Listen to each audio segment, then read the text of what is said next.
Mas aí que está, Cobori, agora eu acho que você chegou no ponto fulcral mesmo de tudo que a gente, de todos os nossos problemas. Como você fazer com que a democracia não seja sequestrada pelo poder econômico? Porque o problema todo é esse. O problema todo... Olha, já deixou de ser uma democracia. Eu falo sempre o seguinte, você quer ver um negócio? Vou te dar 2 exemplos, e aí você coloca a tua visão da coisa. Você pega os Estados Unidos. O Biden era coisa antiquíssima na política. Ele é senador desde 1974. Desde 74. Deixou a presidência com 80 anos. O Trump está próximo disso. Quer dizer, é uma democracia que já se fossilizou em torno de pessoas que estão perdendo a conexão do mundo. E outra, quanto custa uma campanha para presidente dos Estados Unidos? É coisa de mais de 1 bilhão. Zé Cobori, quem é que tem 1 bilhão para ser candidato? Eu falo sempre isso daí. Falo, gente, o problema da nossa democracia é esse. Quanto custa uma campanha política hoje em dia? Então, é natural, já quando a democracia, na minha visão, ela está sequestrada pelo poder econômico, e ela deixa de ir. E o pessoal que vai subir, lógico, que vai atender esses interesses, né? Então, a pergunta é, como a gente faz para se livrar disso? Na verdade, infelizmente, é a característica da democracia liberal, né, da democracia burguesa. É justamente isso, o poder econômico se traduz em poder político, né? Esse é uma das contradições da democracia no capitalismo. E muita gente critica a China, não sei o quê, na ditadura. Primeiro, o povo chinês ele tem uma base filosófica diferente do Ocidente, né? O Ocidente, principalmente os Estados Unidos e os países muito capitalistas, ele é baseado no individualismo, né? Tanto que eles pregam muito a liberdade individual. O povo oriental não tem isso, o povo oriental é coletivista, eles pensam no coletivo, antes até da própria liberdade individual, ele pensa no coletivo. Eu morei 2 anos no Japão, e quando a gente estuda a China, com a base deles no confucionismo, que obviamente sofreu vários reveses, né, ao longo dos seus mais de 5 mil anos de história, mas hoje a base filosófica na China é o confucionismo, é o taoísmo, que é exatamente a base filosófica do que é importante, é o coletivo, é a autoridade, é o mais velho, né? Eles têm muito essa base. Então, para eles, a nação, o país é uma grande família, né? Então, você tem a sua família núcleo, em que os seus membros, obviamente, respeitam o mais velho, sempre os mais velhos, né?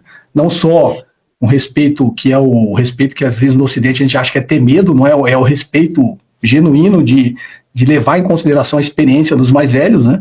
Aí você tem a empresa, né?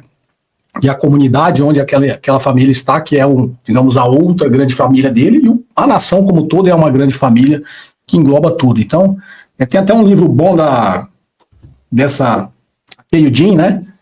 A Nova China, além do capitalismo e do socialismo, que ela fala muito isso. Ela é uma economista chinesa, né, que foi fazer o college, né, o ensino médio nos Estados Unidos, depois fez graduação, pós-graduação em Harvard, dá aula na London School of Economics, e esse livro dela é muito interessante, que ela fala justamente isso, como que o Ocidente não entende a cultura da China, né?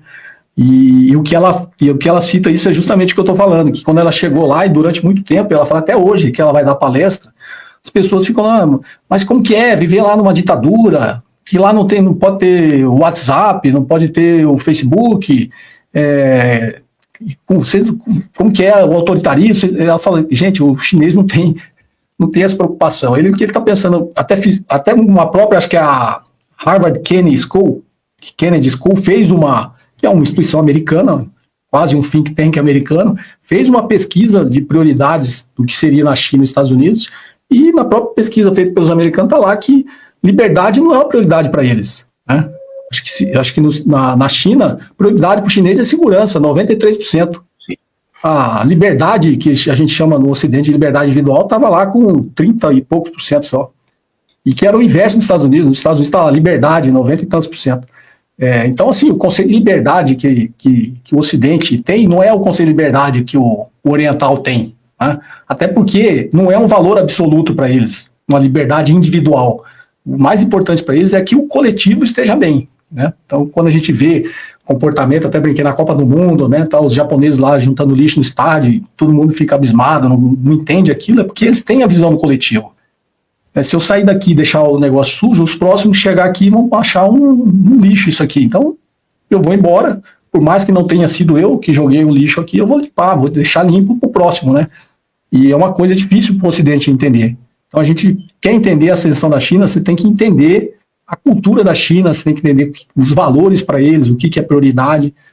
Só então a gente passa, e aí dentro do ensinamento do Sun Tzu, né, conheça, já que os Estados Unidos vê a China como inimigo, conheça o seu inimigo, né, senão, se você não conhecer seu inimigo, e no caso dele não conhece nem a si mesmo, você vai perder todas as batalhas.